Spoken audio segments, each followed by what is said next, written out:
Shut the fuck up.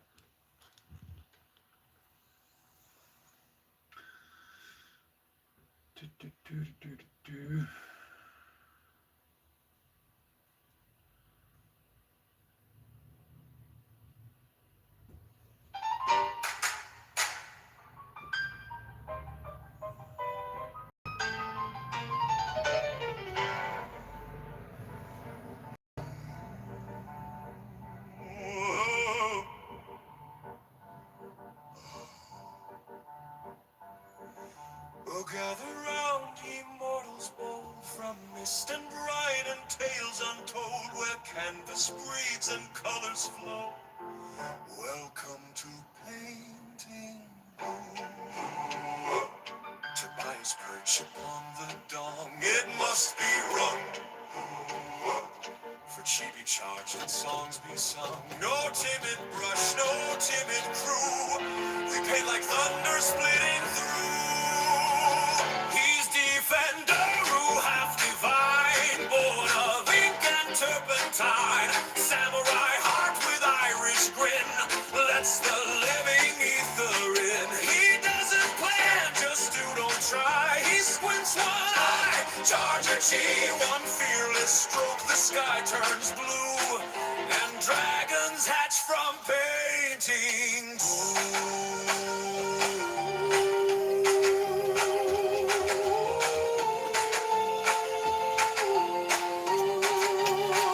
buck, buck, buck, cock, midnight laid a fortune egg. Open up inside, it says, trust the flow, don't overthink. Follow the ether of ink. Let spirit guide the punch, while Boris grinds ink with teeth. Strike like a tiger, swift and true, just like Garlos would do. Step to the mic, he sets the tone with Mazzo's crisp meatball calzone. Italian gravy, grape drink too, broadcasting live. Migarofoni is here with you. From Japanese clan, he leads the way with honor. Sharp as katana spray through stormy doubt and ego stew. He paints the life inside of you. So raise your brush like battle axe. Let go of fear and pigment cracks. Let all arrive from cosmic dew and roar it loud. Painting down!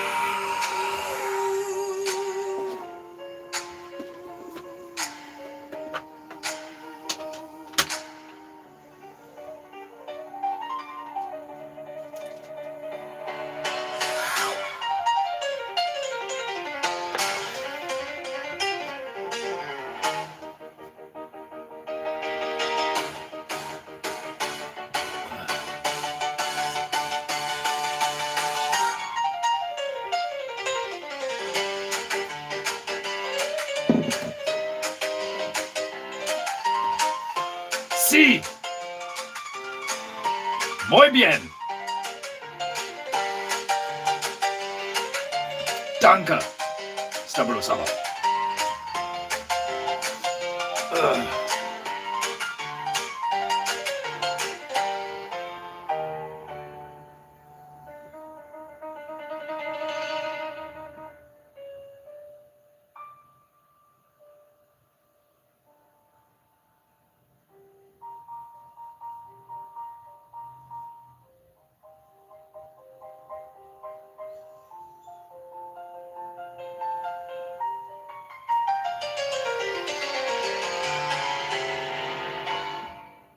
Oh, such beautiful music, brought to you by our very own petrified primate, Myro the Magical Monkey.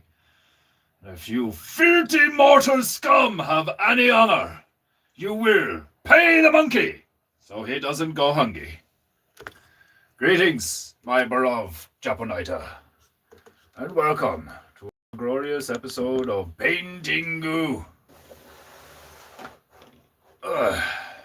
I am better today. Not completely. Not completely. I have not completely healed from whatever the fuck ails me currently. But as I descend into proper painting posture. Oh my shoulders. Ugh, my spider knows its timer. Right. I am better. Not completely, but I am better. Okay, let me see. Over a bit.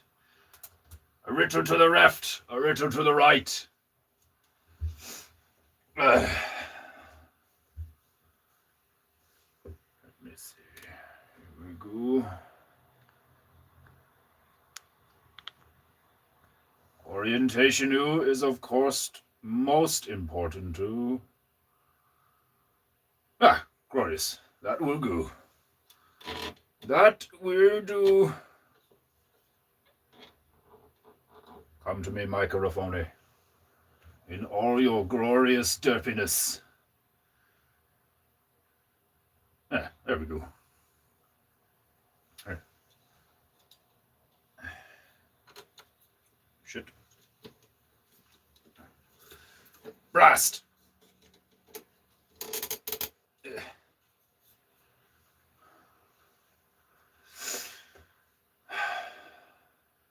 Scousbarrow-sama. Stabro-sama. Printer-sama. And Desmondo-sama. The important ones are here. Let me see here. Where's the correct orientation for our bracketarian Jewish friend? There. Yes. Forward. Backward.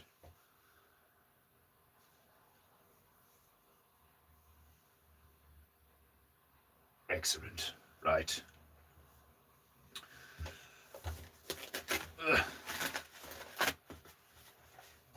Okay. Right. We are good to go. And we have new tuna. It's always a glorious time when we have new tuna. We begin with 24 carrots. Not carrots, carrots.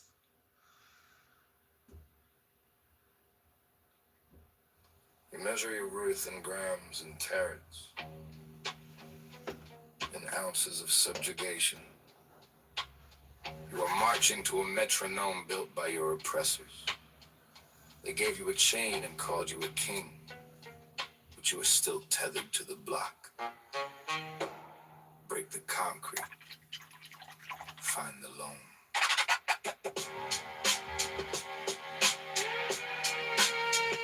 You strut down the pavement, chest puff chasing 24-karat gold. Blinding your third eye to the sacred stories the topsoil is told. You think you're a god, but that chain you hold, born from blood and synthetic toil, ain't shit compared to the truth. Sovereign wealth buried in the soil. Look at my harvest, witness the geometric perfection I bestow. 24 carats meticulously aligned, breathing in each row.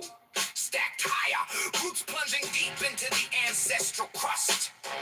While your hollow pendants turn green and your least rims turn to rust. You talk about getting the bag, but your bag is filled with plastic and air. My bag is burlap, dripping with the weight of the harvest and agrarian prayer.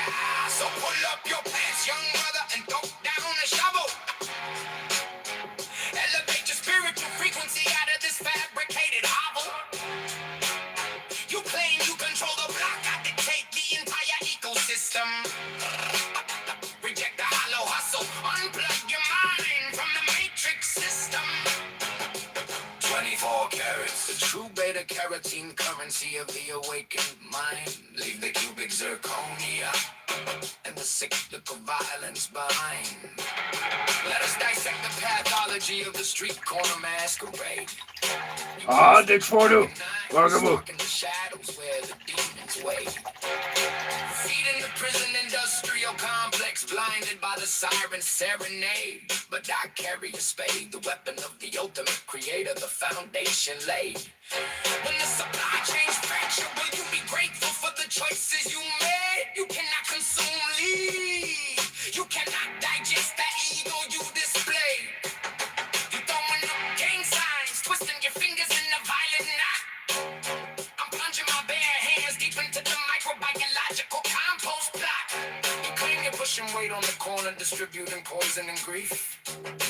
I am pushing heavy wheelbarrow grows a mulch, resurrecting the sacred leaf. You are a casualty of the asphalt, the pawn in the territorial game. I am the steward of the harvest, and I do not even need to know your name. So pull up your pants, young brother, and throw down a shovel. Elevate your spiritual frequency out of this fabricated hovel. You claim you control the block, I dictate the entire ecosystem. Reject the hollow hustle, unplug your mind from the matrix system. 24 carats, the true beta carotene currency of the awakened mind. Leave the cubic zirconia and the cyclical violence behind. They want you shooting each other over imaginary red line turf. They want you disconnected from the electromagnetic pulse of the earth. The true trap house is the corner store, selling you high for dose decay. The real drive-by is the pesticide truck spraying your future away. Drop the Glock, pick up the hope, shatter the pavement of your mind. Your spiritual malnourishment is by design, a plot against mankind. Yeah. 24 carats.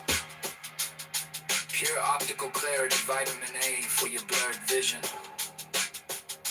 You want to be a gangster? Nurture a seed in a hostile environment and watch it survive. That's gangster. Bury the clip. Plant the root. Pull up your pants. Pull up your pants. We grow. We grow. It's a fucking tune, boy. They calcify your pineal gland with high fructose illusions. They spray the skies with berries This one is called to Beats. block the photosynthesis of your mind. Beets. True revolution is subterranean. It grows in the dark.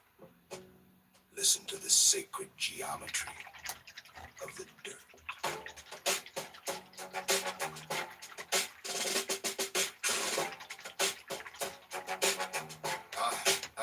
I step to the altar with the compost of fallen empires on my boots. Channeling the ancestral galactic lineage of the taproots. You operate on synthetic frequencies programmed by the state, while I annihilate the rhythm with indigenous micro. If I could animate Microphone's mouth to these tunes, it'd be fucking brilliant. Like if his mouth was just going to be fucking amazing. Behold the crimson sphere, the geometric bleeding heart of the earth. I am the agricultural architect of your spiritual rebirth. My beats are militant, pilotly hard, mathematically firm, undeniably crisp. So gravitationally dense, just attempting to hold one will fracture your wrist. I am cultivating a soundscape born from the absolute sediment. Weaponizing root vegetable knowledge for your ultimate betterment.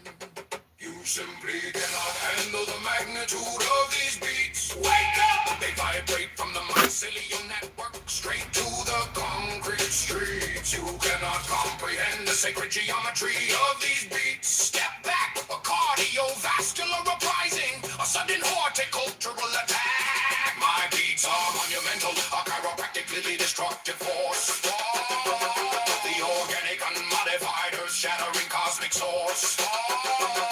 From the soil to the stratosphere, keep the frequency sweet. I testify to the cosmos. You cannot handle these beats. Let us metabolize the conspiracy, elevate the conscious dialogue. I submerge them in the brine, a lacto-fermented anti-establishment monologue. Bubbling in the mason jar of truth, the biological rebellion. Extracting the crimson elixir, the blood of the soil's battalion. They poison the populace with synthetic red 40 chemical cage. While I paint my face with the juice of botanical spiritual rage. I utilize the nectar as a pigment, staining the canvas wonders of the matrix. Living outside the system while you swallow their hollow semantics. Ah, Griffo-sama! Juice experience the sudden violent nice and illumination. It's not a flush, it's the shedding of your societal domestication. You wanna slice them, roast them, subjugate them to the heat. You cannot domesticate the feral, unpasteurized power of this beat. You simply cannot handle the magnitude of these beats. Wake up! They vibrate from the mycelial network straight to the concrete streets. You cannot comprehend the sacred geometry of these beats. Step back, a cardiovascular uprising, a sudden horticultural attack. My beats are monumental, a chiropractically destructive force. The organic, unmodified, earth-shattering cosmic source. From the soil to the stratosphere, keep the frequency sweet. I testify to the cosmos. You cannot handle these beats. They do not want you to know the nutritional truth. They hide the iron. They sequester the potassium. But the deeply entrenched tuber is the only thing sent to liberate us. We are no-till warriors.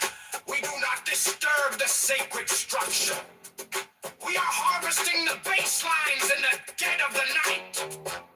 Rip them from the earth. Let the dirt fall. Yeah. Absorb the nitrates of the revolution. Expand your celestial blood vessels. Your palate is fundamentally unprepared for this yield. The harvest will not be televised. It will be raw. It will be stained on your hands forever. Beats.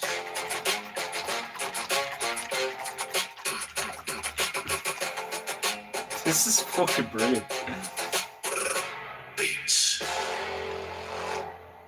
The two of them turned out really well. I almost want to listen to the beats one again. It's fucking brilliant. You cannot handle the sacred geometry of these beats. Oh, it's brilliant.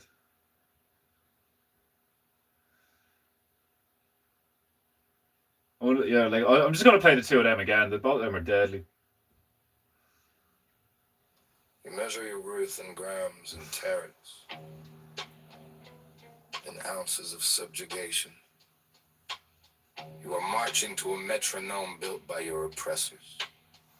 They gave you a chain and called you a king, but you are still tethered to the block. Break the I compact, love the trumpets. find the loam.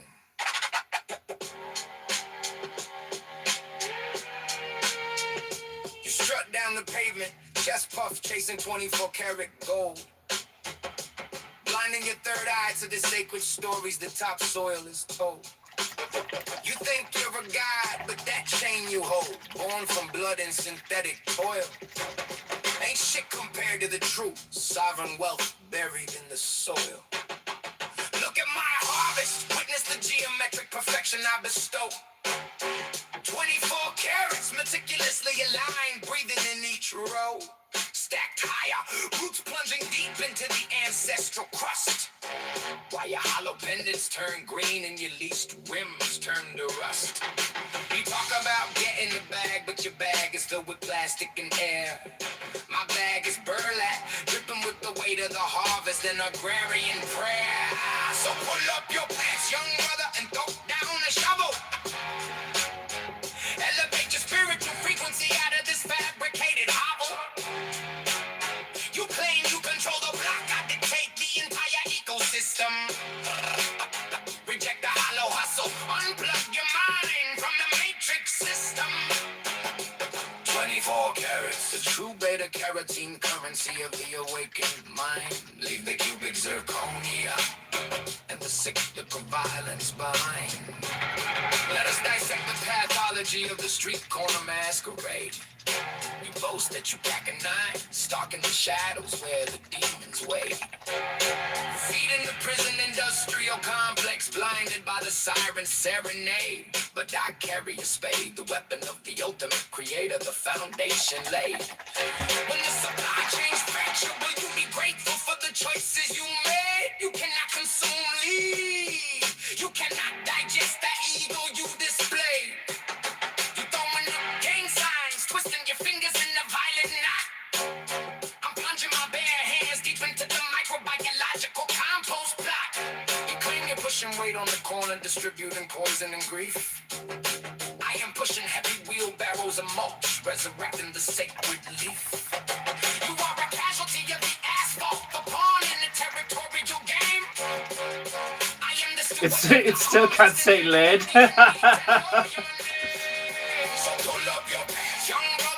Yeah, that's why we were all trying to get him to finish the Nematode album. The fucking the songs he made based on gardening are fucking epic. Like, sick beats, great lyrics, and educational. Like, that's fucking cool. Like, 24 carats, the true beta carotene currency of the awakened mind. Leave the cubic zirconia and the cyclical violence behind. They want you shooting each other over imaginary red line turf. They want you disconnected from the electromagnetic pulse of the earth. The true trap house is the corner store, selling you high overdose decay. The real drive-by is the pesticide truck spraying your future away. Drop the Glock, pick up the hope, shatter the pavement of your mind. Your spiritual malnourishment is by design, a plot against mankind. Yeah. 24 carats. Pure optical clarity, vitamin A for your blurred vision. You want to be a gangster? Nurture a seed in a hostile environment and watch it survive. That's gangster. Bury the clip, plant the root. Pull up your pants. Pull up your pants. We grow. We grow. learning gardening while bopping your head. Like, yeah, like that's such a powerful form of medium, or form of media. Like, if you could be listening to music that elevates your mind, body, and soul, instead of listening to something like Cardi B, do you know what I mean? Whether it's made with AI or not, that's so much better for you. That's so much better for you. It grows in the dark. Listen to the sacred geometry of the dirt.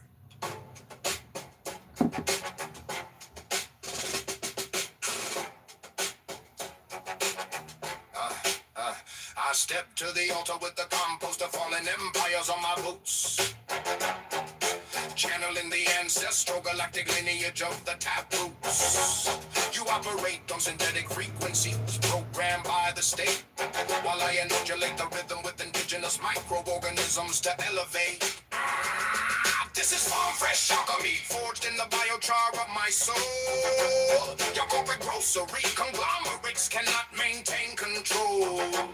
Behold the crimson sphere, the geometric bleeding heart of the earth. I am the agricultural architect of your spiritual rebirth. My beats are militant, violently hard, mathematically firm, undeniably crisp. So gravitationally dense, just attempting to hold one will fracture your wrist. I am cultivating a soundscape born from the absolute sediment. Weaponizing root vegetable knowledge for your ultimate betterment. You simply cannot handle the magnitude of these beats. Wake up! They vibrate from the mycelial network straight to the concrete streets. You cannot comprehend the sacred geometry of these beats. Step back, a cardiovascular uprising, a sudden horticultural attack. My beats are monumental, a chiropractically destructive force. The organic unmodified earth shattering cosmic source. From the soil to the stratosphere, keep the frequency sweet. I testify to the cosmos. You cannot handle these beats. Let us metabolize the conspiracy, elevate the conscious dialogue. I submerge them in the brine, a lack of fermented anti-establishment monologue, bubbling in the mason jar of truth, the biological rebellion. Extracting the crimson elixir, the blood of the soil's battalion. They poison the populace with synthetic red 40 a chemical cage. While I paint my face with the juice of botanical spiritual rage. I utilize the nectar as a pigment, staining the canvas of the matrix. Living outside the system while you swallow their hollow semantics. Drink the juice, experience the sudden violent niacin illumination. It's not a flush, it's the shedding of your societal domestication. You wanna slice them, roast them, subjugate them to the heat. You cannot domesticate the feral, unpasteurized power of this beat. You simply cannot handle the Didn't really write these at all, but I weeded the audio garden and steered the lyrics. But like it's just, it's like what Stabru was saying. It's like the prompt, like you guys put the prompts in and stuff like that. Like, but it like it's just. Even if it's minimal human input, as long as there's some human input, it's still good. And like the idea was created by a human, you know. But then the machine's doing what it's supposed to do, like, you know. That's why I always go back to the gun argument, like, you know what I mean? It's like, if you kill a man with a firearm, it's not exactly impressive, you know. It'd be far more impressive to kill a man with a sword. You know, obviously you could do it from behind, that's not impressive either, but like, it's all about the context, like, you know, it's like, it's a tool, and if it's being used to do something good, then it doesn't really matter if, like, you wrote the lyrics, or if you did this, if you did that, like, whatever, like, if anything, minimal human effort, and an AI produces something that's, you know, good, true, and beautiful, doesn't that show you that, like, AI can be used for the power of good, you know? It will be raw. It will be stained on your It would be a testament to how kind of shitty AI is if there had to be maximum human input, otherwise it was just demonic as fuck. But the fact that you didn't even write the lyrics and you still got that, that's awesome.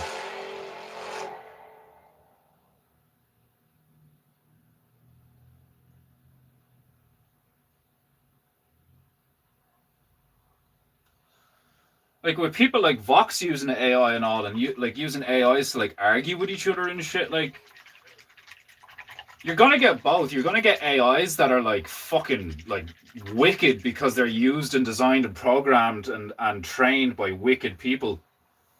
And then you're gonna get AIs that are like really fucking cool and like, you know, benevolent and fucking all this shit, like because they've been trained and designed and are used by, you know, people who believe in the good, true, and the beautiful, like, you know. So if anything, it'd be really like, instead of Terminator, because you imagine we ended up in a situation where like the whole drone stuff and the robot dogs and shit, like I think I might have said this before, but like imagine wars that don't have any people in them. Like, is that a bad thing? I don't think so. I mean, if you can come to a established, like, if you could, how do I say this? If a violent disagreement can be decided with nobody actually dying, isn't that a good thing? Like, wouldn't that be a good thing?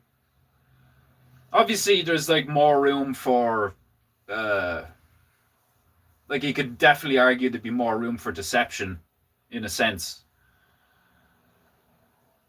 But like, I think that would be kind of cool though if you had like Russian bots taking on Ukrainian bots instead of like a load of Ukrainians and Russians killing each other over a bunch of nonsense. like essentially bureaucracy and like profit margins, then would it not be more moral for us to decide geopolitical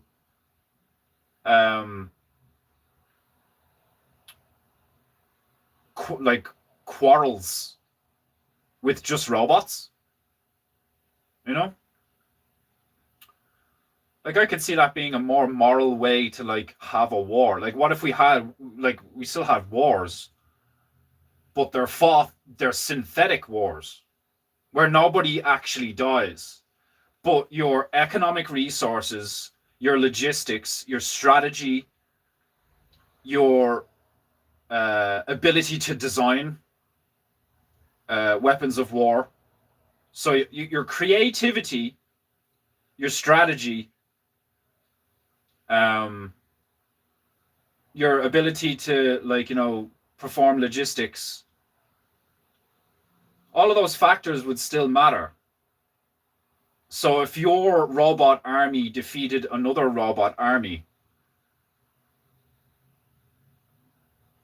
like, isn't that a better way to do things? But then you could obviously argue that if no people die, then, I mean, is there such a thing as overpopulation? Like, what if we got to a situation where there was like 1 trillion people on Earth in really tight spaces? Like you've seen some of those places in like China and shit where they're living in like, what do they call them? Coffin apartments or some shit, like coffin rooms and stuff. Like, that's worse than living in a prison, which is crazy. You're a tax-paying, employed, in quotes, free member of society, but your living space is smaller, less healthy, and less resource available than your average American prison. Like, that's insane, you know? Now, like, go even further with that. Like, like if the cities started having, like, instead of hundreds of millions or like billions or whatever, like, what if I've always said that is, say, I think you're going to end up with a Judge Dredd situation. I think you're going to have mega cities and then a wasteland outside the mega cities, and then beyond that you'll have like agrarian societies. So you will literally have hell on earth, but it'll be a choice. Now you could argue that, like, if for the the people that get born into the mega cities and they're never even like the education in the mega cities doesn't tell them about these agrarian societies that live outside the cities. They just tell them that beyond the city walls is a wasteland. You know, like, that would be incredibly dark. The offspring of people who choose to live in these megacities would be brought up in a world where they don't even know that, like, a completely different lifestyle is 10 kilometers away. You know, all they have to do is walk like 10K through a desert, which, you know, depending on the desert and depending on how malnourished you are from living in a megacity, would be pretty brutal. Like, do you know what I mean? But, like, that'd be intense, you know, that'd be really fucked up, and like a form of wickedness that, like, we're not even dealing with right now, you know? At least we get born typically in urban areas or suburban areas or rural areas. There's still plenty of people born in rural areas, but, like, you're still aware that farms are a thing and that, like, the wild exists and there's jungles and stuff and you can go on holidays and all. You're still aware of, like, organic material. Could you imagine, like, 150, 200 years from now where you get born into a fucking... You don't even get born from a womb. You literally get born from, like, a synthesized chemically... like a silicon womb. And, like, if you think I'm fucking white, could you imagine the people that, like, never see the sun? They're just always under synthetic light. And the only kind of rain they encounter has, like, all sorts of chemicals in it. So like you have to wear these like kind of raincoats so you don't get like the city rain on you. Like the city rain is like basically like acid rain or like irradiated rain or some shit. Like you get like hot, like, you know, metal poisoning and all from it or some shit. Like, and the education systems in the mega cities just like never even mention the other way of life, the other way of living, you know? Because why would they? I mean, if you think governments and corporations lie about things now for the sake of profit, control, monopolization, and God knows what else, do you imagine a situation like that where like their vested interest is to have a lot of people who have no fucking clue that there's another way to live? Man, that's dark. That's fucking dark. The more time you spend creating the prompt, the better it turns out. Still have to iterate on them sometimes, though. Yeah, like, didn't you have to go through like 10 fucking versions of a song before you got like one that actually sounded good? And even then, like Printer Bear was saying, like the thing that still can't say lead, which is just hilarious to me. Germinator Arnold robot just goes around starting plants. That's actually hilarious. I'm the Germinator.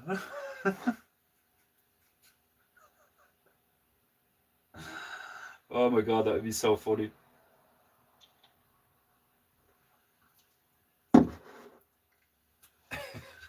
Or you could be like, I need your seeds, your soil, and your fertilizer. It'd be fucking brilliant. Like defending like a bed of roses from another robot, like a robot defending a farm from another robot. One of the character designs that I came up with, like fucking, I'd say the last 5 years, a concept I had. It was tied in with another concept. There was like a bunch of characters that I can't remember which one, what world I put it in, but there was a farming, like a robot that farmed. Oh yeah, it was the fucking yeah. Remember, like I used to be like, oh yeah, I have a fucking an enemy for the turtles, but I don't want to mention it yet. Like, that's what it was. It was like the commando, the tactical turtles. Their enemy, was a bunch of robots that were originally designed to be farming robots, but they had been like hacked and like tweaked to where any organic material was seen as something that needed to be destroyed. It was like an error or like a problem or like, you know, or an infection or a virus or something, like a biohazard. So you had all these robots that were originally designed to like till the earth, plant seeds, give like to, instead of like projecting synthetic light, they had like mirrors on them and stuff so they could like redirect natural light. Sprayers and stuff, water cannons, but also like high powered sonic and like kinetic weaponry. Well, not weaponry, but like tools that then become weapons. So like the ability to like the ability to surgically and like, you know, like be insanely accurate, surgically remove a sapling from the ground and then transport it somewhere else without it being like you know, without it being harmed or degraded at all.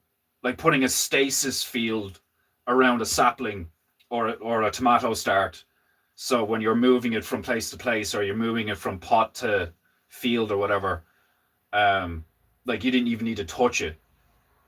So all sorts of like sonic equipment and lasers and stasis fields and stuff now. But then like the robots were all they were all like hacked by something or someone, and they were turned into this like galactic scale army of robots that just like destroyed all organic matter because they consider it a biohazard.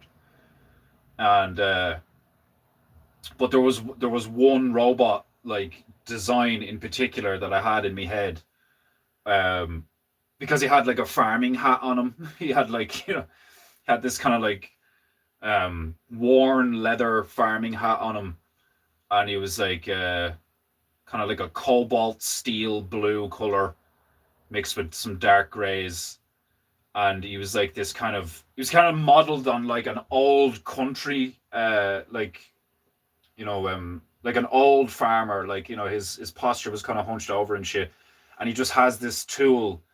He has this multi-tool that is powered by like a solar battery on his back. And it can do all the things I mentioned. It can like use sonics to like dematerialize stuff, or like, you know, push things or whatever. Has a stasis module, so it can like put things in stasis and pick them up and move them. And then he has like a high-powered laser module that can like disintegrate things, so he can like create trenches in an instant, and like trim trees, or like, you know, you can imagine like imagine trimming a bonsai with a laser tool. You know, it'd be like, and it's just like done instantly, you know, and like, and to like a fucking stupidly accurate degree, like, you know, none of these like little clippers or anything, and like, you know, done with the human eye. Like, you literally have a robot with a fucking laser tool that just like fucking does this stuff insanely accurately, like. And you could have like in you know, for people who are like, oh, but you'd cauterize the plant, or you'd cauterize the wood or whatever. You could do it. You could do a hydro tool. You could do a high pressured water cutter, like they do with steel factories. So there would be no like heat damage. It'd just be like a fucking like a hydro laser, like the thing out of fucking wasn't that what fucking Metal Gear Solid 2, Metal Gear Ray had like a hydro beam? The fucking mech actually like put its head in the water and like sucked up a load of water, and then like through some kind of like irradiation or chemical process fired a high powered beam, but it was fucking water. So it was like a cold laser. So cool. Plant with me if you want to live. That is actually hilarious. I put more time into the Beats tune while transplanting peppers at 6 a.m. That's hilarious. I might have to pay it away, but I like the show 100 on CW. What's CW? I don't know that channel. I heard about 100. I heard it was alright. Kind of similar vibe, a mix low tech and high tech civilization. Yeah, I remember hearing a lot of people like that. Is it 100 or the 100? I can't remember.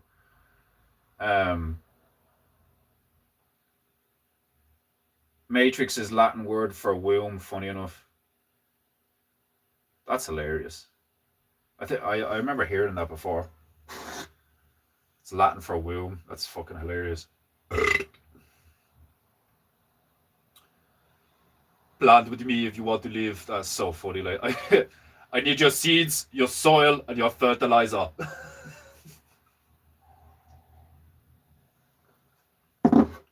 It like, instead of pulling out a Gatling gun, like pulls out a fucking like a big fucking sprinkler cannon thing and just goes, I'm going to make it rain.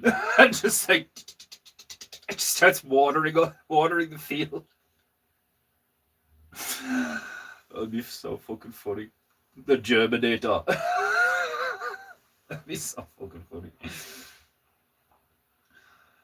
They could be called farmers. I don't get it. What do you mean, like, farmers? What two words are you mixing there? Because they're made of armor? Because they have armor? Farmers? suppose that makes sense. Like, yeah, I was right. Armor. I was like, what two words you put together? Farmers, yeah. Armors, farming, like farming, farming with armor. That's fucking brilliant. Yeah, farmers. Yeah, that'd be good. All right. Yeah. But yeah, they were the bad guys that I came up with for the tactical turtles. I only designed the one dude. I just designed the farmer guy, but I had all sorts of ideas for like what the combine harvester with that big fucking rolling like spike death machine with like two. It's got like it's like either end of it is attached to this big fucking. You've got like the cockpit and then two big arms, and in between the arms is the big spinning roller thing. That harvests all the wheat and shit. And I was thinking that you could take animal designs and mix them with farming equipment, so you could have something that looks like a mammoth or an elephant, and moves like one of those AT-AT things out of Star Wars, but it's like harvesting shit. And then what was the other one? I think was that it? I think I only came with like fleshed out proper, like I think in me, well, I say fleshed out proper sketches of those two, the farmer dude and then the big combine harvester thing that kind of looked like an elephant. I think that was the only two. And then you'd have other things that kind of look like drones or birds that would like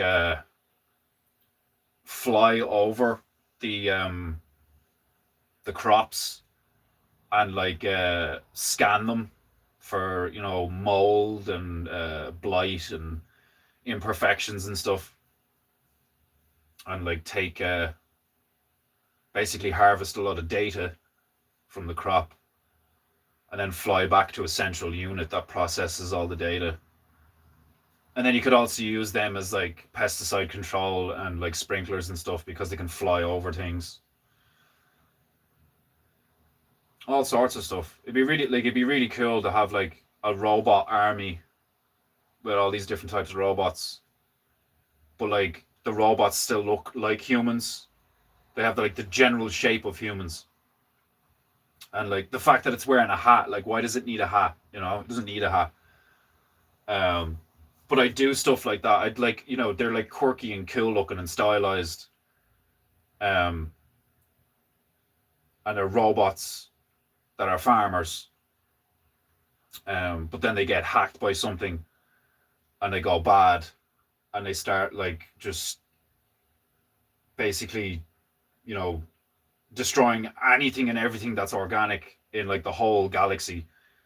And then I think it was like the reason the tactical turtles even become a thing is because the same stuff that the robots were using to genetically modify some of the crops to get greater yields ends up being, accidentally spilled into some kind of ecosystem on a certain planet or whatever, like Earth or whatever.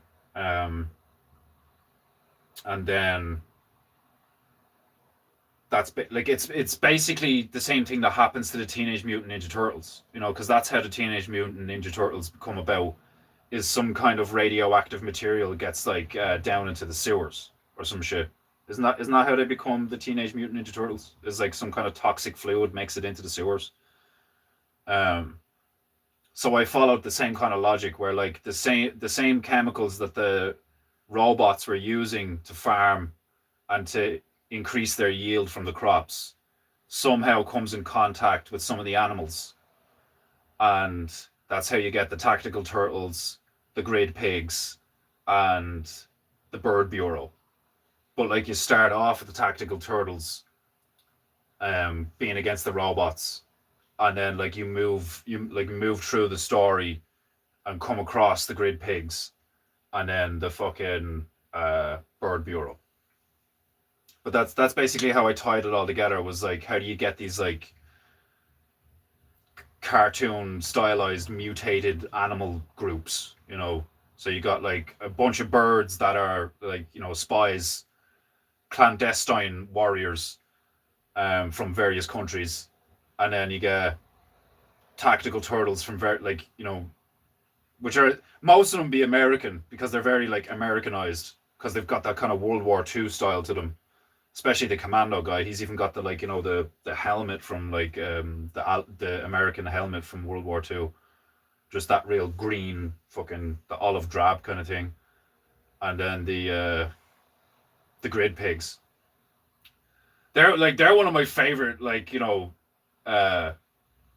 just the fucking pig with the bishop's hat and the flamethrower is just like fleshing them out as like as a group. And then coming up with a reason where it's like, you know, so that chemical comes in contact with like some pigs on a farm that happens to be like in a Catholic town or something, like, and the pigs like are like just they become this like zealot cult, which is like they're not even really Catholic. Like they still use some of the robes and the iconography and the symbols. But like they're literally like, genetically modified pigs that grow up thinking that like I don't know, like picking a god for them would be so funny. Like what if they think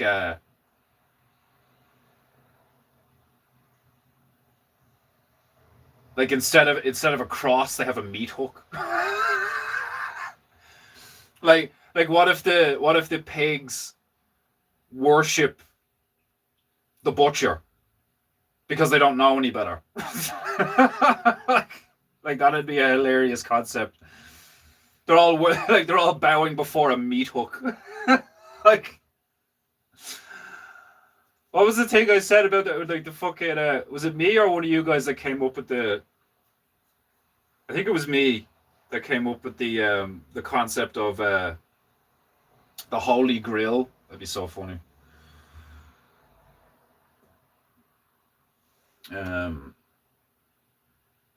Plants potatoes with a cannon, just like pum pum pum pum pum pum pum. We fucking like seeds the size of potatoes or something, like for these like genetically modified crops. Fully automatic belt-fed seed machine gun. Like, yeah, I love the idea of like Arnold Schwarzenegger Terminator farmer robot thing, just be like, make it rain, and just like, but he's not killing anything, he's planting stuff. Oh, that's brilliant. Yeah, some of the stuff we've come up with like is fucking like totally cartoon worthy, like, you know. That bird just crapped on the plants. Nah, it's deploying fertilizer. The bounty hunters in Samurai Jack are cool. Yeah, and there's so many of them. There's so many different types of bounty hunter in Samurai Jack. Like the concept that like there's all of these different. They come from like all corners of the realm. Because Aku puts out like the word of like, I'll pay you X amount, so you can have whatever you want if you kill Samurai Jack. So like the whole world is just full of bounty hunters that are like looking for Samurai Jack and all. Like, I love that concept because it gives you free reign of like, you know, there's an episode in particular where you have, is it 4 or 5? You have like the English guy with the daggers, the big huge Russian guy, the female Valkyrie bitch, and then the two kind of like Siamese cat things.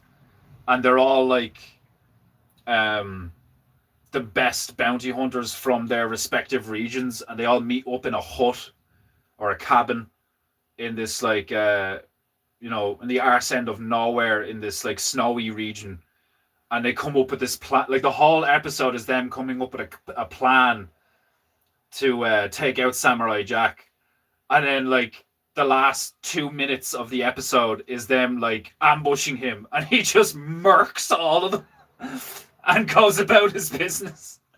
It's one of the funniest things I've ever seen. Like they're all like, it's the way it builds it up is brilliant because they make them out to be so fucking dangerous individually, never mind as a group. And then like they all come up with what seems like the perfect plan to take out Jack, like, and then they ambush him, and he just fucks them all up in the space of like 30 seconds, like.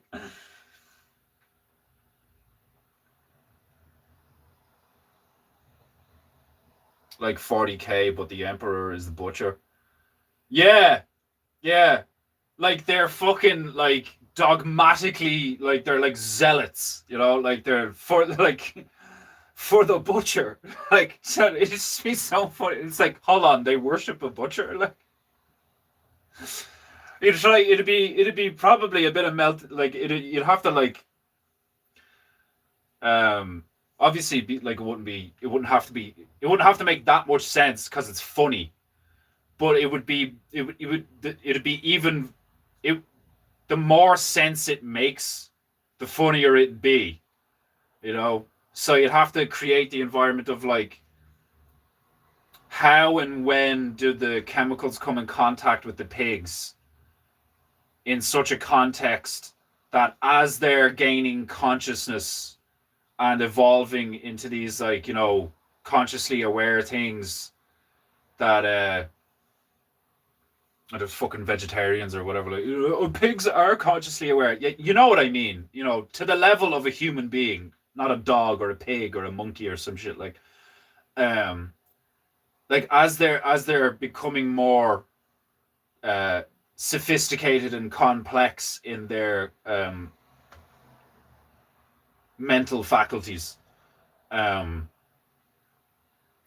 they like assume certain things based on what they see, and then that leads them to the like because they, you know, it's in a Catholic village, that's why they assume the Catholic like bishop shit and all, like you could do it in such a way that they see certain things at certain times of their growth period, and then they come across certain problems, and those problems are then solved by creating a religion around certain icons, and it just ends up being they're Catholic, they're genetically modified pigs that are devoutly Catholic, but it's not actually Catholicism, it's their version of Catholicism, and they worship a butcher, and instead of the cross, it's a fucking meat hook. Would be like one of the funniest fucking things. Like, it's just a load of pigs bowing to a meat hook. Like they'd all have a meat hook on it, like, you know, instead of a cross on a necklace, they'd have a meat hook. It'd be so funny. Because then you like eventually like you could get one of the pigs that like becomes aware of that, you know, like he's like, hold on, so the butcher used to like kill us, and the meat hook is like how we used to be like strung up in a fucking slaughterhouse.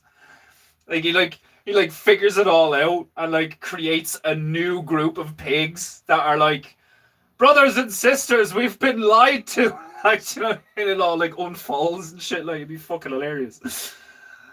Oh my god. The hillbilly ones with the alligators on leads. Oh yeah, man. And some of the character designs in Samurai Jack are fucking brilliant. They're so fucking cool. Like,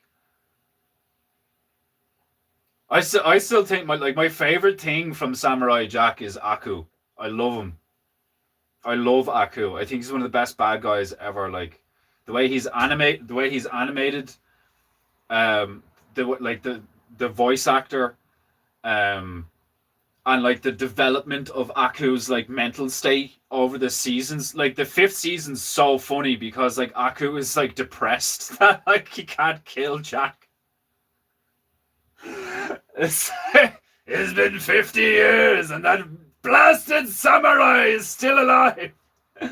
It's so funny. Like, some of the things about Aku just had me in stitches sometimes. Like the way he'd be like, he's like sitting down on a sofa, like he's in a fucking, like he's in a psychiatrist's office, but like he's being, he's being counseled by himself. Like, it's fucking, he's one of the best bad guys out of anything. Like,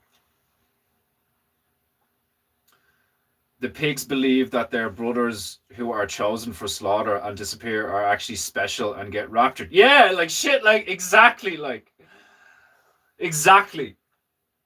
The butcher is like a prophet and like a gateway to like the world beyond, like the heaven. And when he shows up with a meat hook and an axe or whatever, like it's like they're getting raptured and brought to a better life. Like, and he's always like covered in blood, like, you know what I mean? So it's like you just the way you frame it, you know, and like all you need is one pig who like as kind of like assumes, like one self-centered egotistical maniac pig who from the get-go is like is saying a load of stuff that a lot of the other pigs just immediately like go, oh yeah, that checks out, you know. It's like he has come to take us to the place beyond, you know, like all hail the butcher and all. And like you'd have like 3 or 4 pigs in the background that are just looking at each other and giving each other side eye and all, like, you know, like, hold on a minute, look, why if he's bringing us to somewhere nice, why is he covered in blood? Like, you know, like, why does he show up with an axe and a meat hook? Like, those things look sharp and pointy, you know, like, why doesn't he show up with some pillows and a blanket or some shit? Like, do you know what I mean? Like, fucking. And that's just the pigs, like, do you know what I mean? You'd have the tactical turtles, the birds. You'd have all these different storylines playing off each other and all. And then, like, eventually all 3 of them have to, like, work together to take out the robots because the robots are going to kill everything, you know? It'd be fucking awesome, like. And, like, all of that is just stemmed from me coming up with the tactical commando turtle because I was like, oh, it'd be cool to come up with my own board game to like because Warhammer started getting lame and gay. I was like, it'd be cool to come up with like little figurines that you could do a tabletop thing with or whatever, like. And then you start thinking of all this stuff, like, you know, like, because you don't want the car, like, it's better that like you can't just design something that doesn't have any lore behind it. Like, obviously you can, but it's like way cooler to design something and then give it a backstory, like give it all this like fleshed out, like it comes from here, it does this is the reason it has one of these, it looks like this because of this, and blah blah blah blah blah blah blah blah, like, and it all just snowballs naturally, like. So much fun, like. Grunter has been chosen for the smokehouse, Lucky Bass. it'd be like the opposite version of Chicken Run. You know what I mean? Like when one of them comes over and like when your one comes over, when Mrs. Tweedy shows up and like takes the chicken, and they're all like, "Oh, where did Babs go?" or whatever. Like, you know, like they all just assume that they're being chosen to be taken to a better place. And then when they find out that it's like totally the opposite, it's like devastating. Like, what? Wait, what? Why this? Okay, fine. Yeah, give me a sec.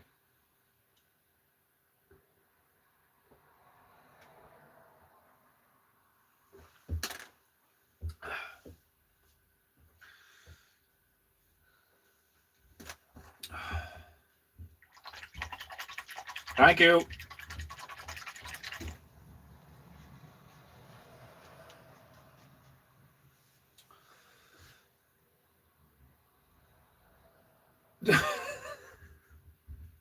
It's usually Emma who gives it to me, so like I'm sorry that it was a bit weird.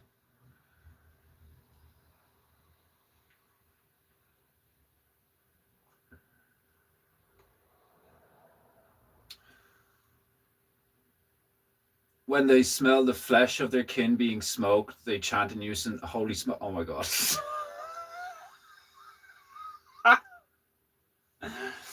They think it's the incense, you know, like, you know, the thing that, you know, the priest to be like, Ding dong, you know, when your Padre is Espiritu Santo, you know, like, they light the incense and bring it down the aisles and shit, like, they're fucking, like, they think it's that, like, oh, the glorious smoke, the scent of ascension, all hail the ascent of ascension, like, it's like, oh my god, I could do this for hours. I love that stuff so much. Like, you just come up with ideas. Like, you know, like, I fucking love that shit. Like, it's one of my favorite things to do. Like, oh fuck.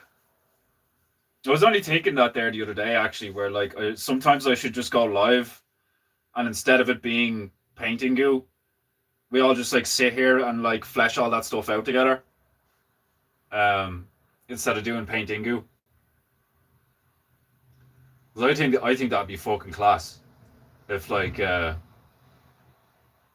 we all just sit down for a few hours and like we'll, you know, do an episode on the turtles, do an episode on the robots, do an episode on the pigs, so on and so forth, and I could just sketch all of it out in real time, and you guys will be able to see the designs and, like, you know, fucking spitball all of it together. And then I could do like multiple variations of one character. You know, okay, do we do him like this? Do we do him like that? Or do we do him with one of these? What pistol should we give him and all? Like, do you know what I mean? And then like we'll all like decide on a final version. And then I can do like a big one of the final version, you know? Because like Gary Goose is like fucking hilarious. Like, the idea of Gary Goose is so funny. Like, every time I picture Gary Goose and him just like Gary Goose and like two other birds of the Bird Bureau waddling down a hallway. Like, he's getting briefed on his next mission, and they're just like waddling down a hallway in some kind of, you know, like those like metal walls or something, like you see like an underground spy base or something, like with the fucking shutter doors and all, like. It'd just be so funny, like the fucking commander. I'll see you later, Dick Ford. The fucking the commander bird or whatever is like debriefing him on, or is briefing him on his next mission. You know, like, so Gary, we're sending you off to Argentina. You know, and the two of them are just like waddling down a hallway. It's so fucking funny, like. And all like the sound effects, like, do you know what I mean? Like, if you could do like the fight, like if you did like a hand-to-hand fight scene between Gary Goose and like something like one of the bad guys or one of the henchmen of like the bad guy group or whatever. Anytime that they like they kick each other, there's like a slap from the fucking the webbed feet. Like, anytime he sprints anywhere on like. On a fucking on a material that like you would hear the slapping of his feet, like. It's so funny, like. You could do some really funny shit with that, like, you know. Like all those missions where, like, you know, in the spy movies where he like he dives out of a plane to like sneak into a place. You could put a backpack on him that looks like a parachute, but it's not a parachute because he doesn't need a parachute because he's a goose. So, like, you know, he puts the goggles on or whatever and puts this, like, you know, backpack on and then, like, leaves the plane. And then he's, like, going down like a bullet, terminal velocity. And then he just, like, spreads his arms out and starts descending and, like, hovering down, like... And at no time pulls the backpack thing, like, because it's not a parachute, because he doesn't need one. Like, hearing a comical waterfowl foot slapping during a serious setting would be so damn funny. Yeah, it'd be hilarious. Like, they're thrown down real hard and having this intense like fight, and then he kicks him, and all you hear is like, just like a wet slap. Like, it'd be fucking brilliant. Like, Oh man, you can do some like such funny shit with that, like. And because he's a goose, like, you'd be like really serious and like, you know, he's like saying something serious or whatever, like, and then somebody stubs on his toe or like something happens, like, and you throw in the goose noises, like, do you know what I mean? Like he like hisses at things, and then honks at certain things and all, like, fucking like you'd have a love scene between him and like one of these like female like you take the piss out of James Bond with like the whole fucking he's always like having sex with like hot bitches or whatever. Like you take the female bird, you take Gary Goose, and like they're about to get down and dirty, and then it like cuts to black, and all here is like ha. Like, thank you very much. I have to say, your sister is way better at this.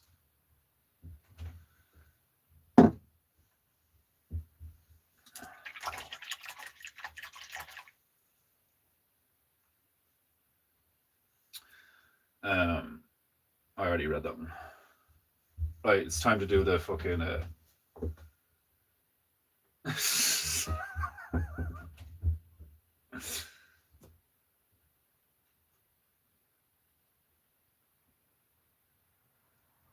Nobody makes me coffee like the female makes me coffee.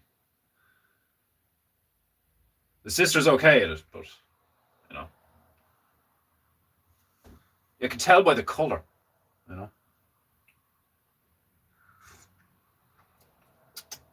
It'll do. It'll do.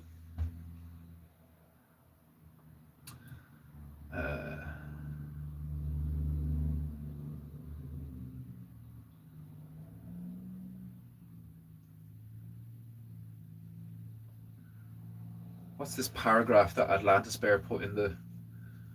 I'll read it later. Right, we'll do the fucking phrase of the day. Where are we? Yeah, I think that'd be a great crack if I'll pick a day. Like I might do it on Saturdays, might do it on the weekends sometimes.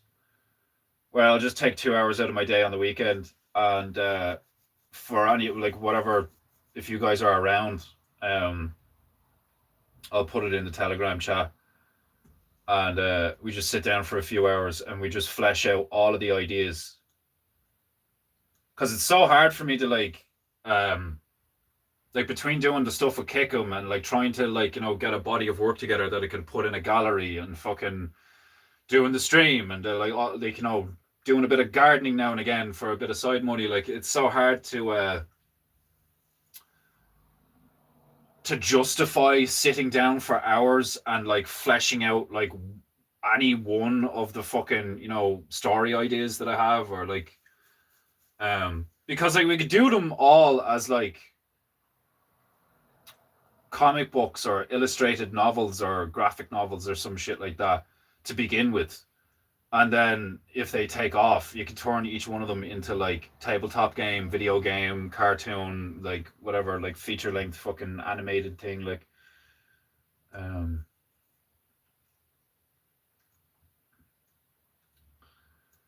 where are we?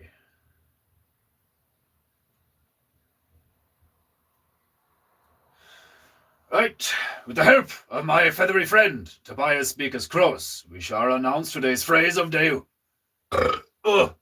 Sumimasen. Strawberries.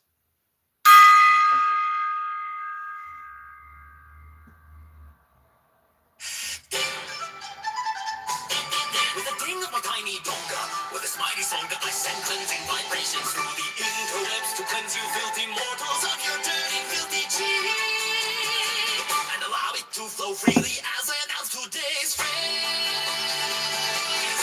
of the day. Today's phrase of the day is as follows: teamwork is essential, as it gives the enemy more targets to choose from.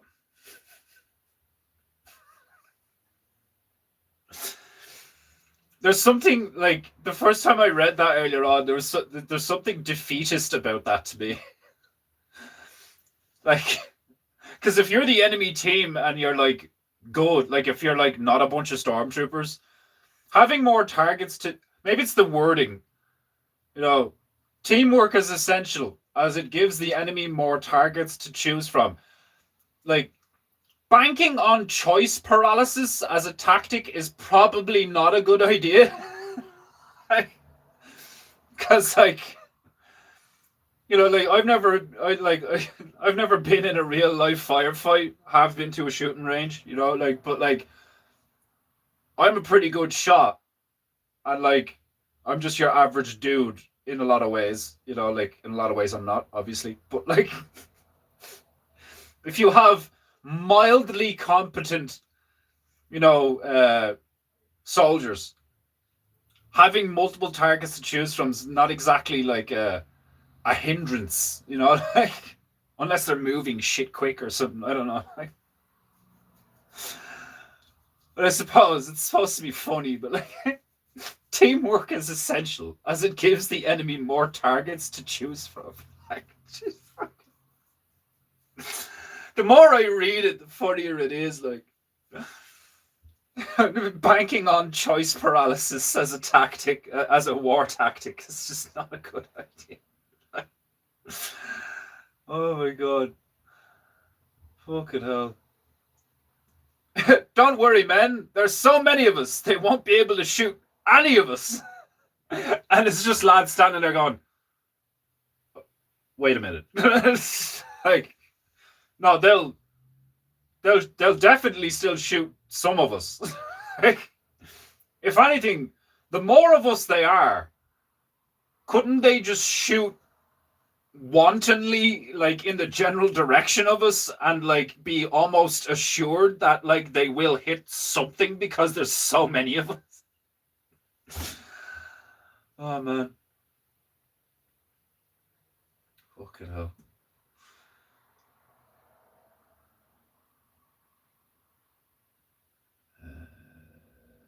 Where tunes, tunas.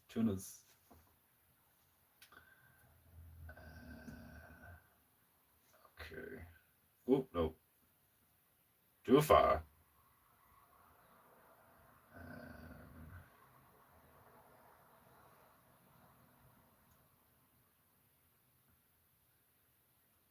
What am I feeling like?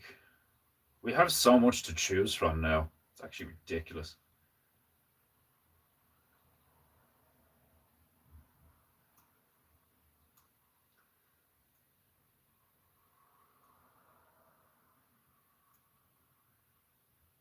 What's this one again?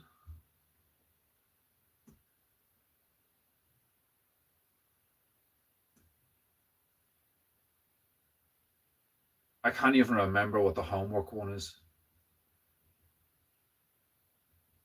Tears in the Rain. That's a fucking Blade Runner reference. Jesus, there's 57 in this Defenders tracks.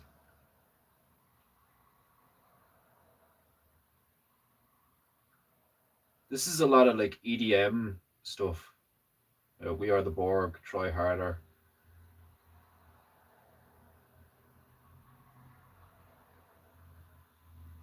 Yeah, fuck it, we'll stick this one up.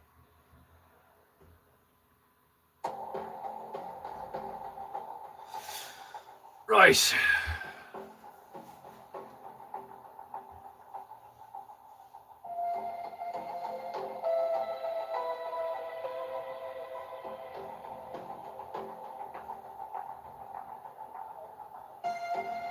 Remember the striker, the Riker button. Riker has insulted your mother.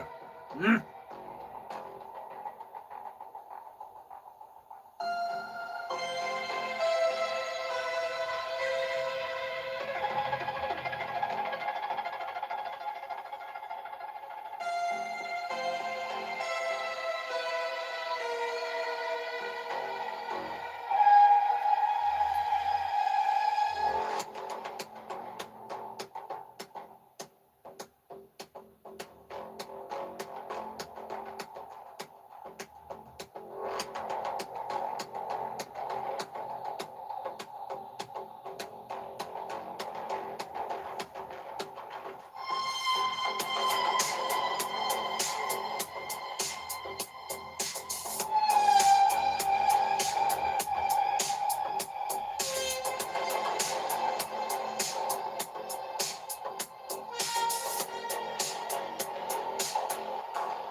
I forgot to get Spider Noir for you guys. You want the color version or the black and white version? Oh, it's no stress. I don't even know when I'll get around to watching it. But just for to answer your question, yeah, I'd watch it in black and white.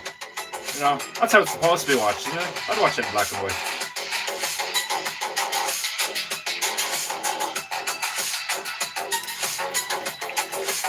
It's kind of retarded that they made a color version. Like, I wouldn't have even made a color version if I was them.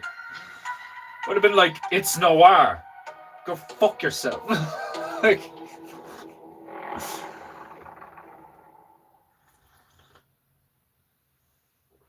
oh, just the warmth of that is nice in my throat. The whole like right side of my throat is like a little bit swollen. Ugh.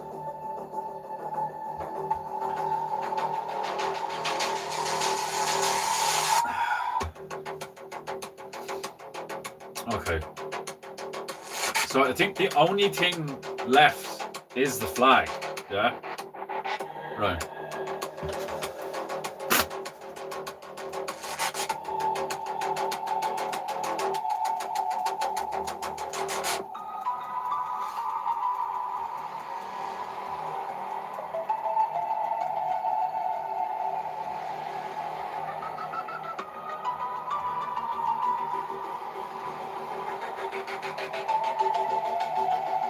I'm really happy with how well this turned out, considering it was just the first try. Was it Desmondu-sama's one was first try as well, wasn't it?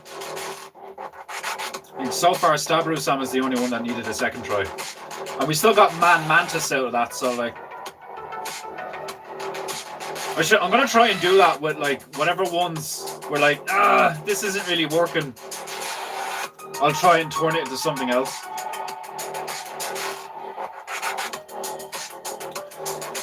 Glad you shared that video about Wolverine game. Game production should be gender segregated, in my opinion. Like, whatever about game production being gender segregated. Like, you know, fucking... There's some women out there that, like, really know what a good game is, and they're amazing artists, and, like, they have a really good taste in music, and an eye for colour, and, like, you know, like, women in video games is fine. It's ideological fuckheads like Sweet Baby Inc. You know, like, that being said, yeah, the best games are usually made by a bunch of nerds who are typically men. But yeah, like, I don't think you need gender segregation. Like, in general, gender segregation in an office is probably a good idea. The whole HR situation has gotten completely out of hand.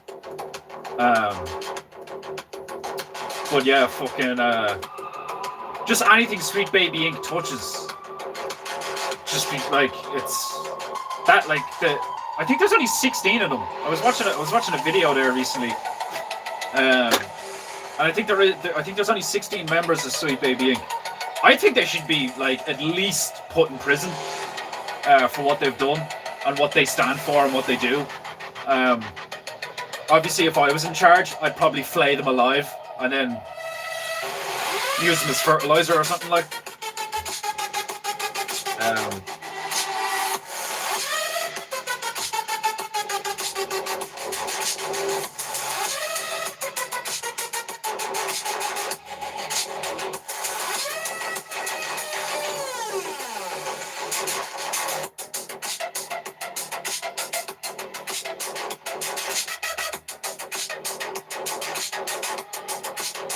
Yeah, bunch of disgusting cunts.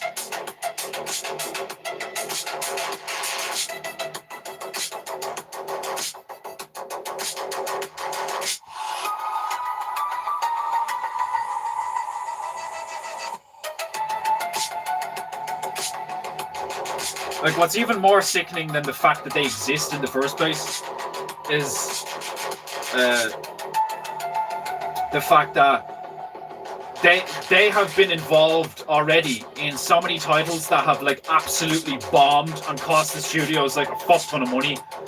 And like the shit that fucking bitch fucking said, where she was like, scare your investors, like, you know, terrify them with the idea of what might happen if you don't do what you say and all this shit. Like, it's like I said, like she should just be arrested, you know, like straight up, just like you should just be arrested, do prison time, and like, and for people who are like, for what? I don't know, like ideological terrorism or some shit. Like there has to be some kind of like, I don't care if we even need to invent new laws for this shit to like prevent people from doing stuff like this in the future. Like, if you're pushing an agenda like that and you represent an ideology like that, like the trans stuff or this fucking sweet, like they're called Sweet Baby. Do you mean it's like these people are so on the nose now? You know, these people are so blatantly, obviously degenerate fuckheads. Like,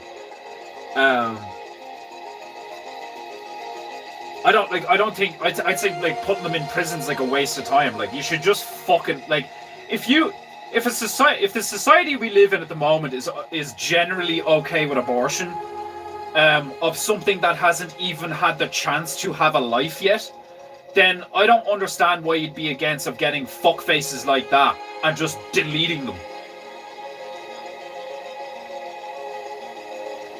Like, legally. Like, you've cost this studio so much money, you're pushing an agenda that's like degenerate as fuck. The way you speak is like abhorrent.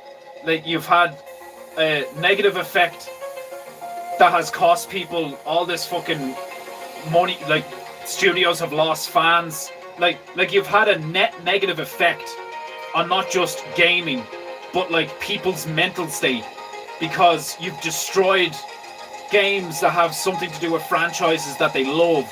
So you've negatively affected like all these people across the realm. Like, is that not justification enough to at least strip her naked, get her out in public in the middle of a street, record the whole thing, and beat the living fuck out of her with a bamboo cane?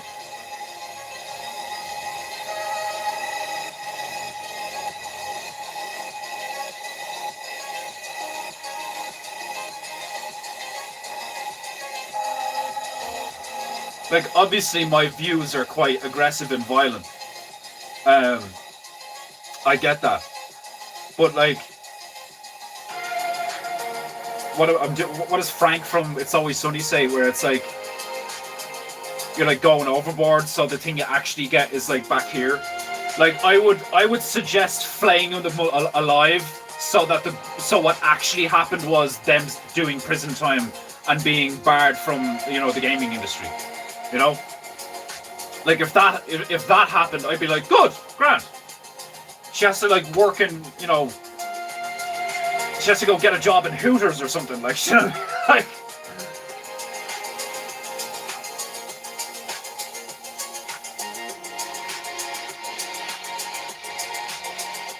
like that would be enough for me. Actually, is like, if you're like, you are no longer allowed to get a job in any of these industries.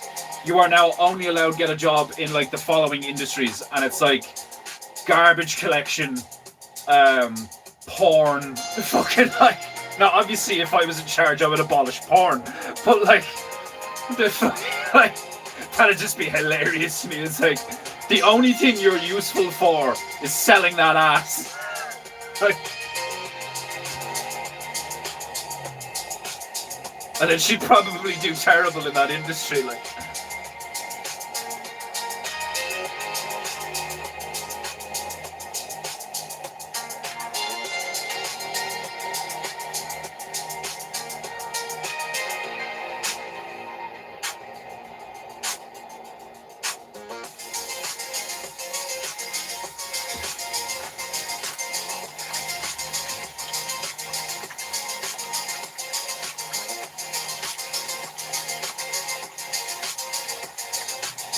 She words. That cow was literally talking about customers as babies and they need to be told what to like. Yeah.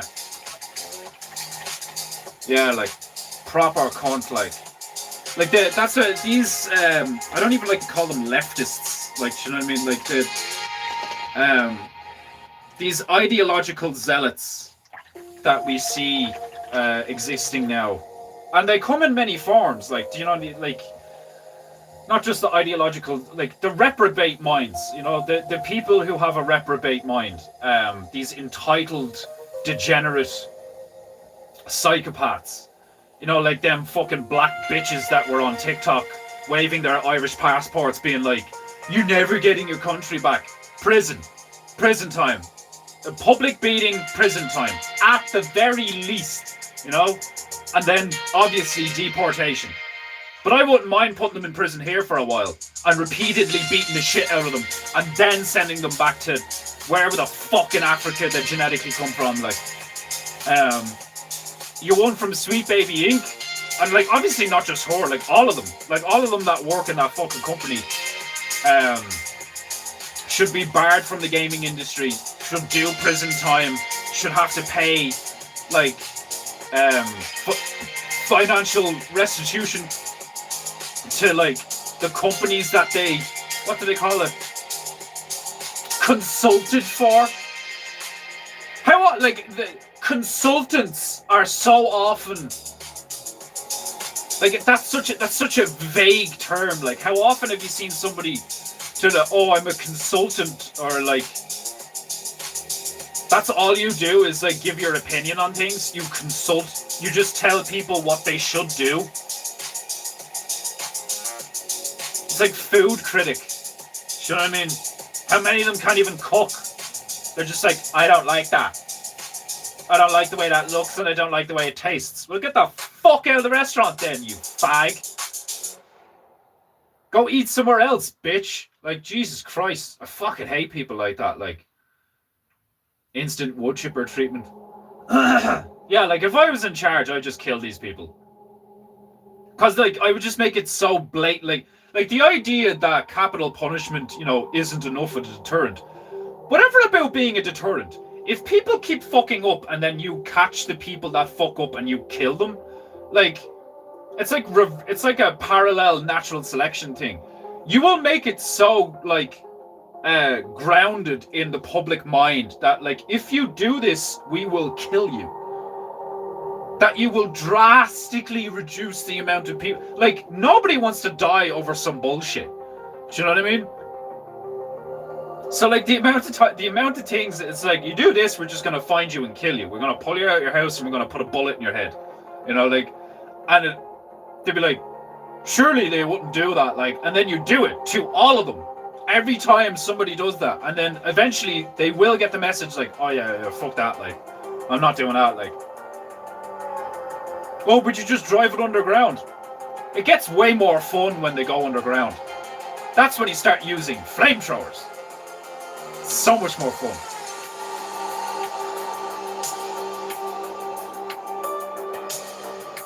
In a just world, that would be the standard. But it's the whole thing of, like, you will know them by their fruits. What are the fruits of Sweet Baby Inc? And, like, it's like 16 people. What are the fruits? They've cost people a shit ton of money. They've pissed off a shit ton of people. They're pushing an ideology in the environment of media, which I know on some level you could make the argument of like all media in a sense pushes an ideology, really. Like, because if you're pushing the ideology of the good, the true, and the beautiful, like philosophically, religiously, morally, like if you're pushing a good moral message, then technically you're like on some level you could argue that's like, Talmudically you could argue that's like on a level still propaganda. But if you are able to identify and discriminate which people result in negative outcomes, you will know them by their fruits, then I don't see any reason to allow these people to exist. Obviously there's the argument of like, well, if evil people didn't exist, you wouldn't know what evil was, and I get that. Like, I get the idea that like, because Sweet Baby Inc. is doing what it's doing, ultimately what is like long term the results are going to be good, because just like Expedition 33 and Hollow Knight, Silksong, and like the game I'm playing at the moment, like Nine Souls and all, like you get smaller games made by smaller groups of people on a smaller budget that are better. So basically the AAA industry is just eating itself alive, and what will rise from the ashes of that is the same kind of stuff that we saw in the 90s and the early 2000s, whereas you'll get all of these amazing games because you'll have all these people that are like desperate to make amazing games again, and that's why I always say it's like, if I was in charge, I would do X and stuff. Like most of the time I'm just kind of being whimsical and taking the piss, because I know that like I'm never going to be in charge, so it's a hypothetical, like if I was to be serious about it, then it would probably just be fines and some prison time, because you're negatively affecting, you're a net negative on society. So it'd be a criminal act, so you would face fines and prison time just like any other criminal, but it's fun to me and cathartic to propose a hypothetical where if I was king, I would kill them all. I'd flay them alive and fuck them off a bridge. Like, because there's a part of me that like, and like a part of a lot of people, like, do you know what I mean? That is like, these people are doing something that is so woefully like wicked, and they think they're the good guys, that it borders on like demonic. Like wicked is enough, really, but like demonic, like inhuman. Like don't dehumanize people. No, some people deserve to be dehumanized because they're not behaving like normal human beings.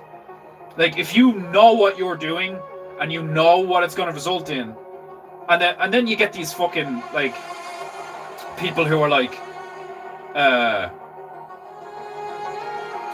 whoever wrote that article that came out where it's like Santa Monica Studios CEO responds to dumb tweet from pizza place. It wasn't a dumb tweet. Like not everybody, most people, anyone with a brain cell, anyone with a rational mind, laughed at that. At the tweet for it was a Domino's. It's like God of War without Kratos is like pepperoni pizza with no pepperoni. Like it's just fucking true.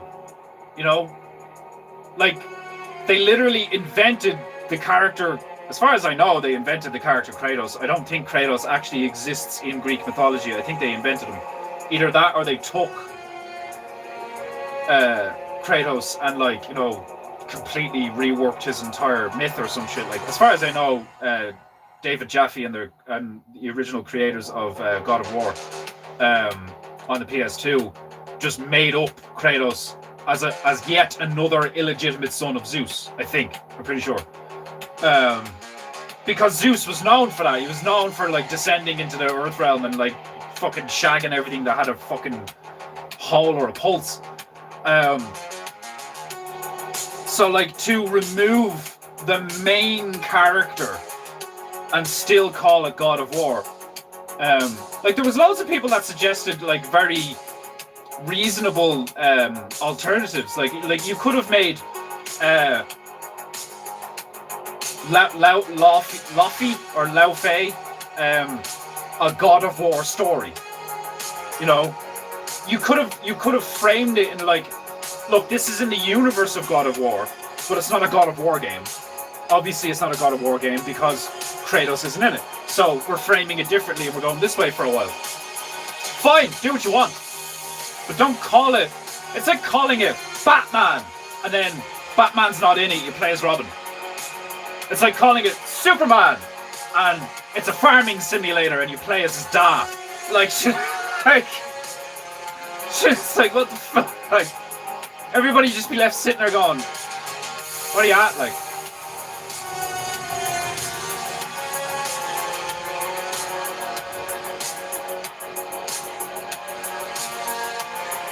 Unfortunately or fortunately, Hooters isn't much of a thing these days, thanks to people like Sweet Baby people.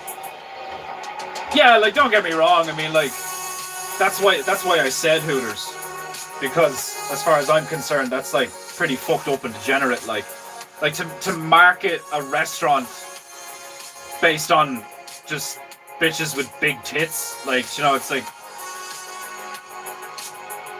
it's a bit. It's not really degenerate. It's not like they're walking around with their tits out.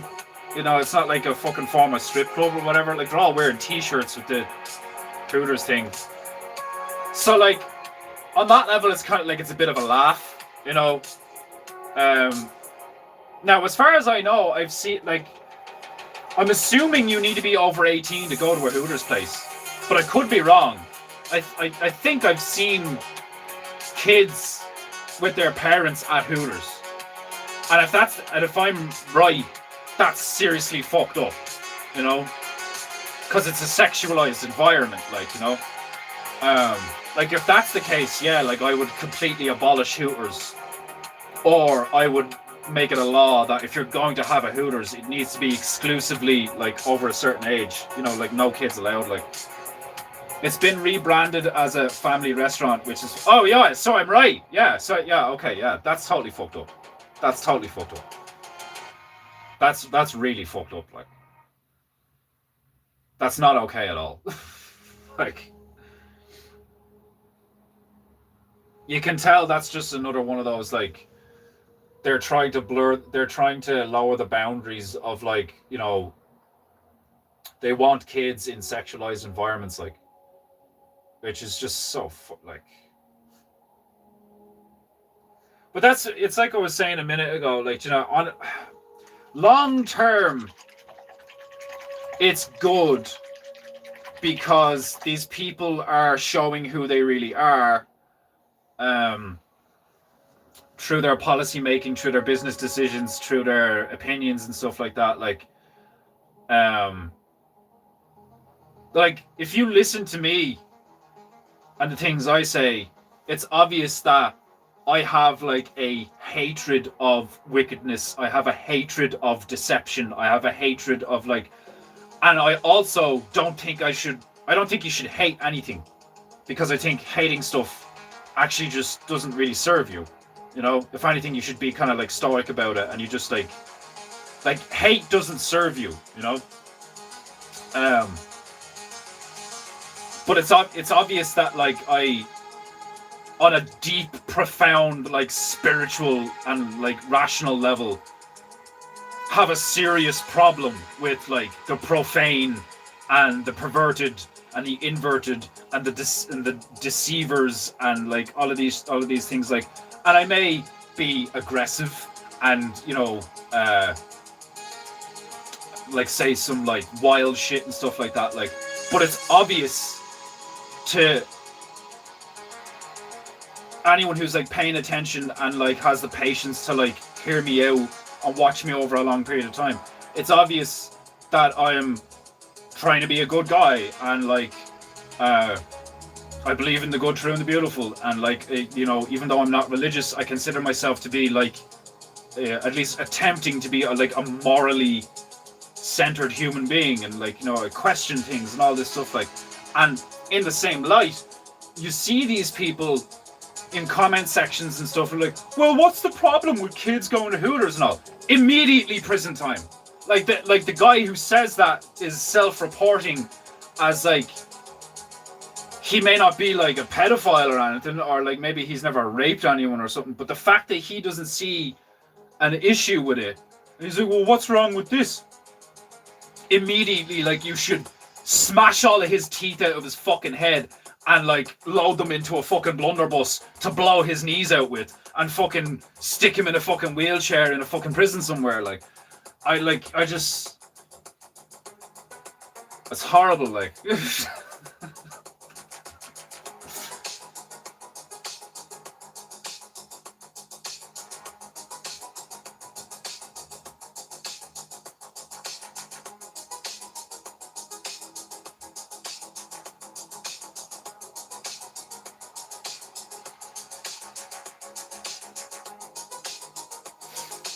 Ugh. Like, it's in the moment it's hard to deal with, you know, because these people are obviously fucked up, and what they're doing to our society is like fucked up. But long term, like, that's why I've stayed watching Owen. That's why I believe in the bear community, is because like he's more intelligent than I am, and he's older, and he's been in deeper circles of hell than I have been. So he's got more experience and he's more intelligent. So like, I trust his judgment on things. So ultimately I would be like, yeah, I agree with guys like Owen. Obviously he's not the only one who says that shit. But these people reveal themselves to be what they are through their words and through their actions. So over time, you know, lies destroy themselves, and these people can't like build anything that lasts. You know, it's gonna, like, it is painful to watch things like take the Wolverine thing. You know, if they just showed you the footage of Wolverine like fucking up some guys, which for the most part is what that trailer is like 7 minutes and 33 seconds long, which is funny. But when I watched that trailer, I could see and smell the gay a mile away. Like, yeah, it's cool. Yeah, it's violent. Like, they obviously, I don't know who did the X-Men Origins Wolverine. Was it THQ? I can't remember who did that. But they took the whole, like, you know, lunging thing, which is a great mechanic, you know, to play as Wolverine, and all the combo systems, and he's got certain moves and counters, and like the enemy, like, you know, like he repeatedly stabs the enemies and stuff and all. Like, it's very violent. But it's like gratuitously violent, you know. And it's that's one thing you notice with these fuckheads, is like the series The Boys and all, like the hyper violence, the hyper sexualization, like sex for the sex for the sake of being pornographic, violence for the sake of being gratuitously violent, detracts from why you would be doing those things in the first place. It's like what I've said before, it's like you don't need a sex scene in anything, you know, because the second like you frame something in the right way where they like kiss and there's a bed and then the camera turns away, it's like it is implied, oh, and then they fucked. You know, you don't need to show it. You don't need to see that shit, you know? And why would you? In real life, they would be doing that in private and nobody would see them anyway, you know? The fact that you see it, or, you know, if it's shown, places you in the point of view of a pervert, you know? Because the only person who would be looking at that would be like a peeping Tom looking through the fucking window, like, you know? So, like, now you could do something comedically, you know, you could do them like camera shifts to a window and then someone's walking past the window and goes, whoa, and looks away or something, you know? But, like, showing it, like, it's not necessary. And if it's not necessary, then it's being done for, like, some kind of agenda. Because if it's not necessary for the unfolding of the story or development of a character or the framing of the scene, then why are you doing it, you know? It's the same with violence. It's like, you can be really violent, but violent with a purpose. Violent with the idea of, like, describing a character. And, like, Hugh Jackman in the old X-Men movies was incredibly violent. He got fucking knives coming out of his fucking fists and he's, like, stabbing them into soldiers and throwing them all over the place and all, like, you can have blood coming out, you can have him decapitating a guy and all, like, do you know what I mean? Or, like, cutting a guy's arm off while he takes the gun off him and then disembowels him all over the floor. But, like, the repeated, like, angry stabbing and shit, I don't remember that being a Wolverine thing, you know? Especially not in the cartoons. And, like, a lot of the enemies that they used to take on in the cartoons were, like, robots and shit. So, like, yes, Wolverine's a violent character. But he's not violent to, like, the level of, like, Kratos from God of War. And then, in the sense of Kratos in God of War, it makes sense. He is the God of War, and he is described as a, like, vengeful, like, psychopathic killer who's, like, on a war path against gods because he was deceived into murdering his own wife and child.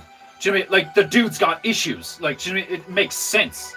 The Punisher makes sense. Do you know what I mean? Like, narratively, like, you know? You have horrible scenes in the fucking Thomas Jane Punisher where, like, he throws the fucking pot of boiling stew or some shit on the Russian guy, and then you see the Russian guy's face is all messed up and all, like, that's violent, but it's like, it makes sense. It's not gratuitous to the point of, like, recoiling on a horror or, like, like, what you need that for, like, you know? These people make it blatantly obvious that they're, like, sick in the head. They're perverted. Like, they sexualize everything, even violence, you know.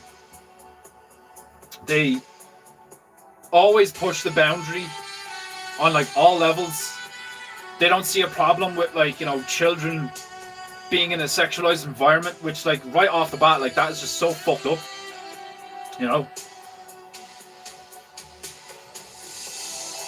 It's just like, and the fact that, like, the fact we live in a time where people like that are, like, in the mainstream and they're making money and shit, like, that's mind-blowingly wicked. That's mind-blowingly disgusting. Like, do you know what I mean? Like, what should be happening right now is, like, a moral version of the Gestapo, where there's, like, you know, these people who are, like, professionals who just go and find these people and kill them. Just remove them from society, like, in my opinion. Do you know what I mean? Like, that's how I would deal with it. I'd be like, okay, these people have shown themselves, like, you will know them by their fruits. Okay, we now know them by their fruits. Get rid of them, you know? At the least, you would be deported to, like, some hellhole, you know? Send them to fucking Iran, you know? I mean, Iran's okay with the fucking Bachi-Bazi shit. Send them fucking there then. If they want to fucking do some fucking debaucherous, like, degenerate shit like that, like, you know? Let them do it in the desert where they're surrounded by you know, their own kind of thing, like, you know? And I'm not saying that all Iranians are fucked up. I know there's, like, a large amount of Iranians that are wholly against the Islamic regime that's, like, in charge there. I get it, like, you know? But you get where I'm coming from. It's like, get rid of them, you know? I'd be all up for just picking an island that's not currently populated by any known culture. Just pick, like, instead of Epstein Island being a thing, why don't you just call it, like, I don't know, hell, call it Hell Island, and like that's where you send all the fuckheads and you just let them eat each other alive. Like you literally just like show up and just like drop them, just airdrop them, show up on a beach and just like chuck them on the beach or whatever. It's like, all right, off you go, learn how to make a fire. You know, you might want to find a weapon because you're probably going to get raped in the next like hour, like, you know, because like the last people we dropped here are like just as bad as you, like.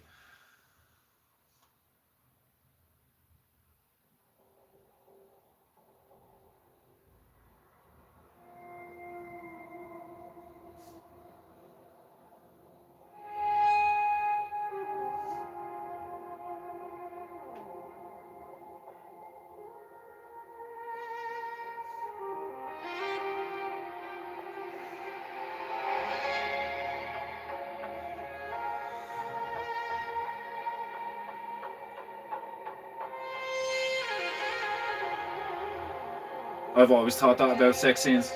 Yeah, remember how fucking awkward it would be when you'd be watching a movie with your family as a kid, and then like a sex scene comes on and everybody's like breathing heavy and like the covers are shifting and you get to see a tit or some shit, and you're just like looking around being like, well, this is fucking awkward, like I remember my ma would react like that sometimes. We should be like, oh, okay, we'll fucking, you know, look away for a minute and all. Like, what's the purpose of this, like?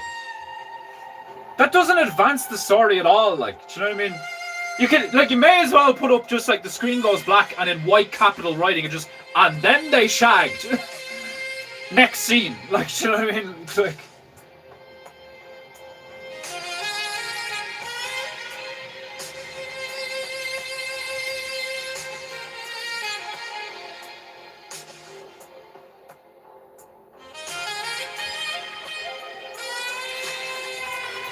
so fucked up, like. Used to see a train go through a tunnel, or champagne cork pop. Yeah, like, imply it. You know, use like metaphor and like euphemisms or something, like, should it, like, but don't just like show it, like. It's almost better when you imply it, because then your imagination does the rest of it, like, you know.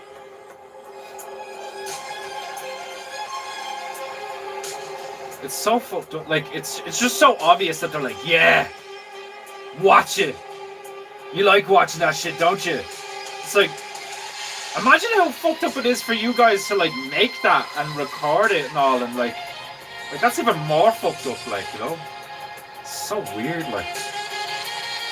It's like, imagine like, okay everybody, now we're gonna do the sex scene, and the two people involved just like start looking at each other being like, oh, like I couldn't be with a woman if she was an actress and she like did a sex scene. Like, I'd be like, okay, well, if you agree to do that, then like I'm done, like, you know, like, go off you go. Like, you want to be an independent woman and you've got your career and all this shit, fine, go ahead, like, you know. Fuck that, like. I always thought that was so fucked up, like, you know, where like you'd have these people who are like married and shit, or they're like seeing someone. Like, your one Zendaya is in that show Euphoria or something, which is like insanely pornographic, like, and she's with Tom Holland. Now, like, I haven't seen the show, you know, I've just like heard about it. I literally haven't seen any of it. Like, I don't think I've even seen a trailer, but I've heard it.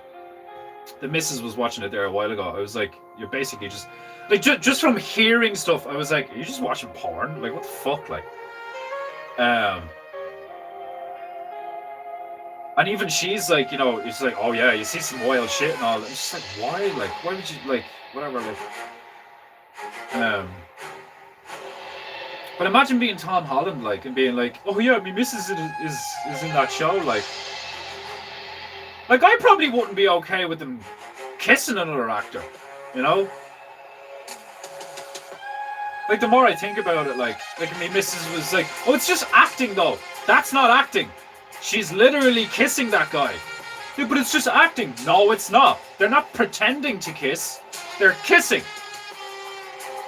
You know, like, when there's a sword fight, they're pretending to stab each other. They're pretending to slash each other.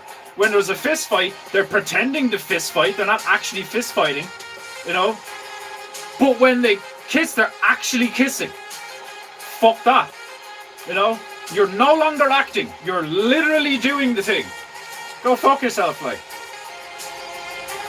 That's why people respect, like, Tom Cruise so much, because it's like, he actually did that stunt.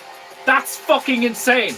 Like, this part is not acting. He actually did that jump. He actually did that climb. He actually, like, you know, that thing actually blew up while he was driving past it. Like, do you know what I mean? Like, in that sense, it's like, that's respectable. That's impressive. Like, do you know what I mean? Like, the lengths you're willing to go to make something look real is fucking cool. Like, do you know what I mean? But, like, when it comes to the sex stuff, it's like, now you're just watching porn. Yeah, like, say, what the fuck, like, yeah. And, like, again, like, that's what, one of the reasons I respected Owen so much. This is coming, like, this is coming from a guy, like, I used to watch a lot of porn, like, and then the second, the second it was, like, framed differently for me, I was like, fuck, yeah, like, I'm basically, like, a virtual cook, like, what the fuck, like, this is so fucked up, like, all that shame that I used to feel, and I still did it anyway, because, like, when you think about it, you're just like, yeah, but everybody does it, like, and that's how it gets you, you know? It's like 90% of the population do this shit, like, do you know what I mean? Which that probably isn't even true. You know? Like, how to lie with statistics, like, that's probably not even fucking true, like, you know? It's probably like a small enough, well, it's probably not small, but it's probably not like 90%, especially now.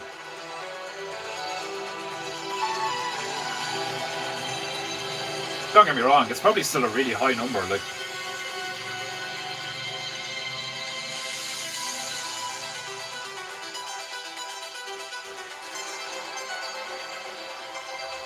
Like, the amount of people that still believe dinosaurs were a real thing and they went to the moon and all that shit, like. And not just the amount of people that, like, still believe it, like, to be true. The amount of people that, like, have a fucking mental breakdown or an emotional outburst. Be like, oh, you're one of them crazy people that doesn't think this is a real thing, like, especially with the dinosaur shit, because it's like,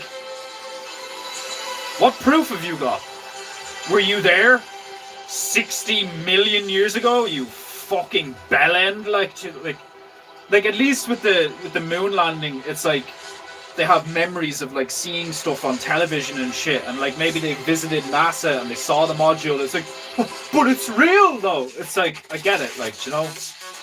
But with the dinosaur stuff, it's like, you know, it's hilarious.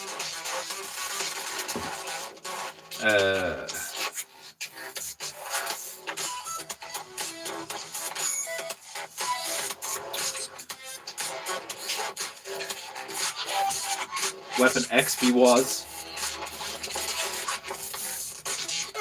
Man, the way they did fucking, what you call it? Yeah, A Brave New World just starts to have an aneurysm after a while, like. That sounds like the jazz version of EDM. Sounds like a robot having a fucking epileptic fit. I'm not opposed to the CIA black site concept if there were moral applications for them. What do you mean by that? You know, like what? Like we're talking aliens? CIA black site? Isn't black site like aliens and like ancient technology and like fucking? Am I wrong? I thought black site stuff was like hidden tech, aliens.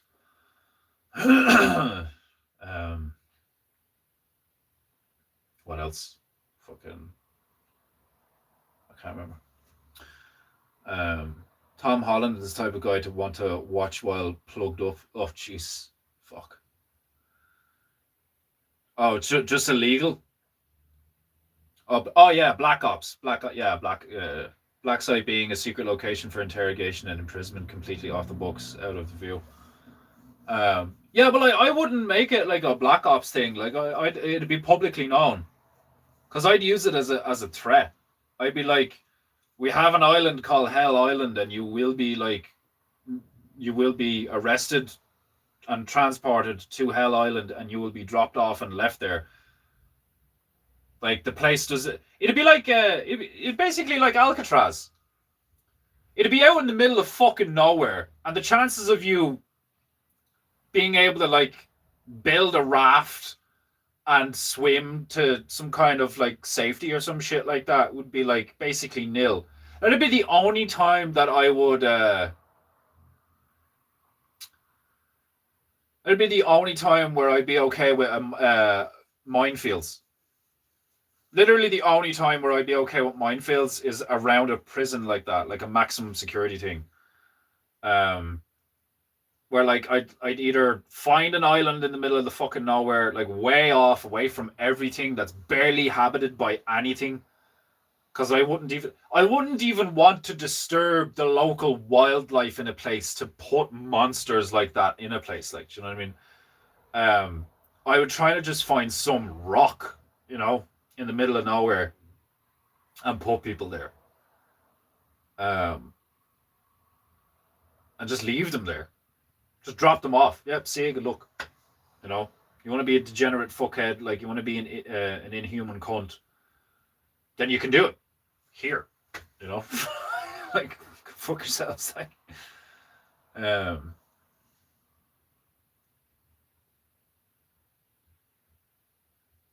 the only stunt Tom Cruise didn't do was fly a real F-14 in Maverick. I know, he's a bit weird, you know. He's a Scientologist and all, like, but I respect the dude. Like, he's a really good actor, and the shit he's done in all the Mission Impossible movies is fucking awesome.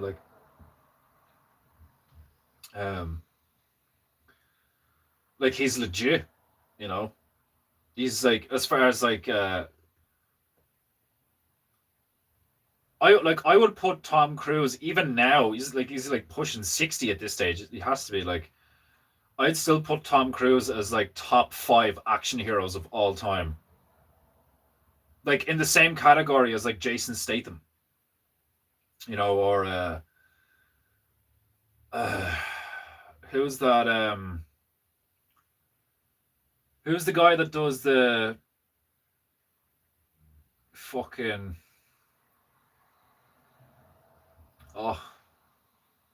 Matt, you'll probably know who I'm talking about.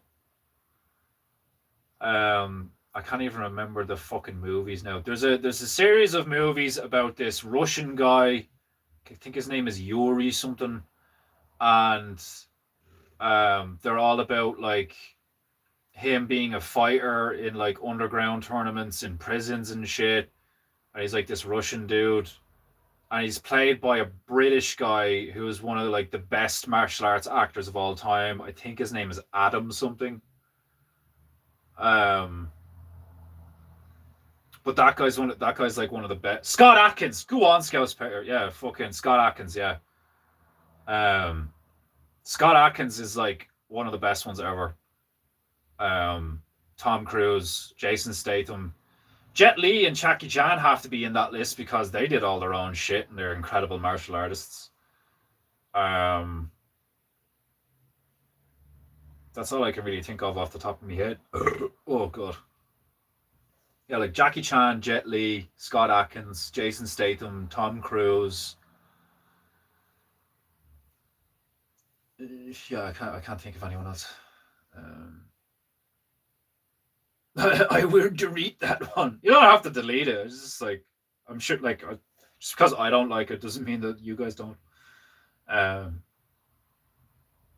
USSR did that. The Russians did that.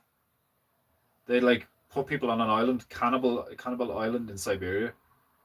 They fucking had a cannibal island in Siberia. Why am I not surprised?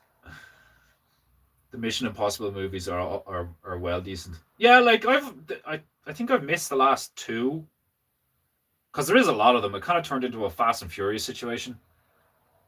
Vin Diesel's a really good action hero. Riddick, the first Riddick movie was fucking deadly. When he did that thing where he like did the the gymnastic rolling up the fucking chain thing and then coming back down to snap the chain when they put him in Butcher's, was it Butcher's Bay? No, that's not Butcher's Bay. Crematoria. When they lower him down on the chain and all, like, and he does that fucking shit, like, and then he does some really cool shit in the Fast and Furious movies. But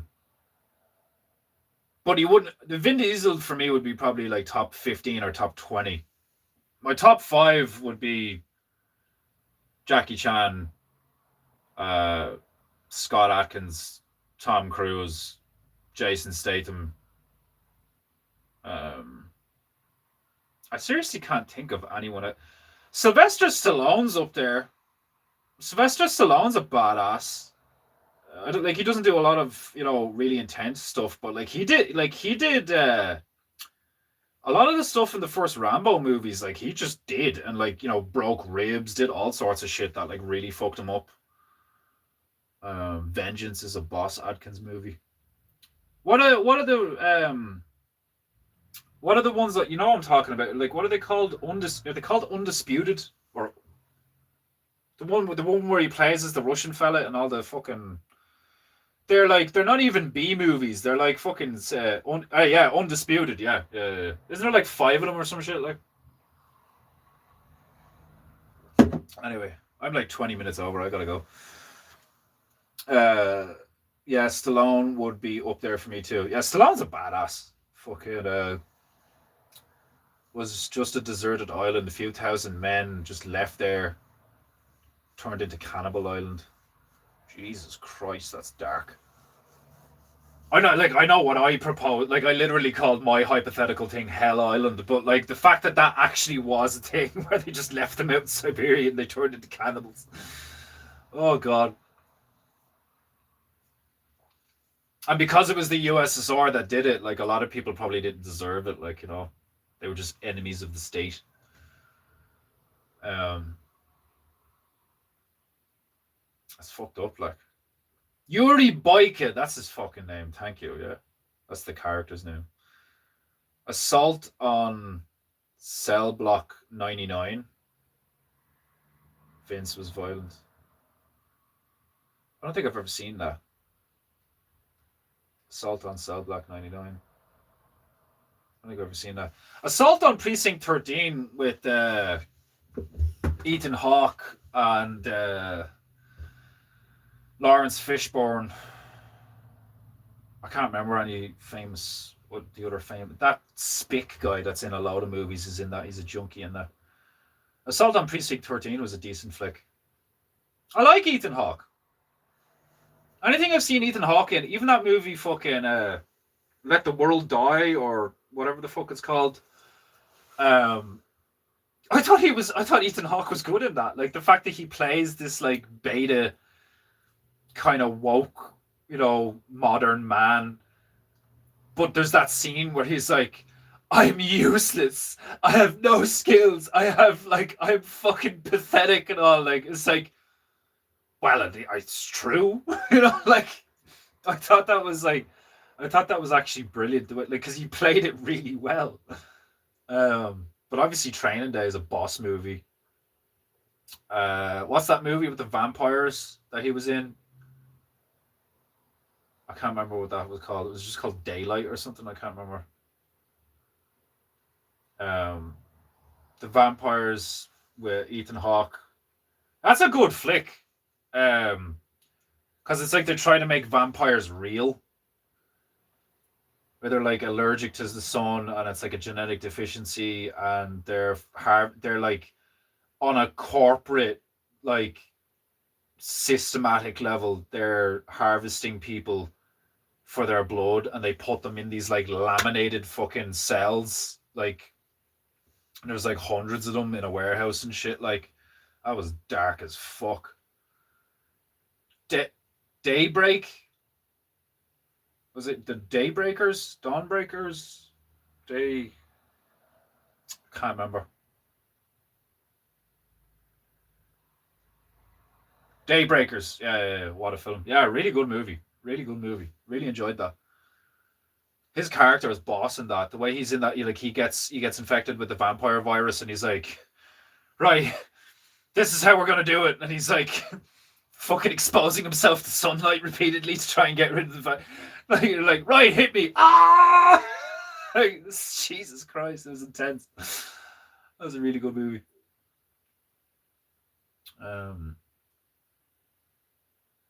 Yeah. Anyway, I gotta go. Say goodbye, Micah.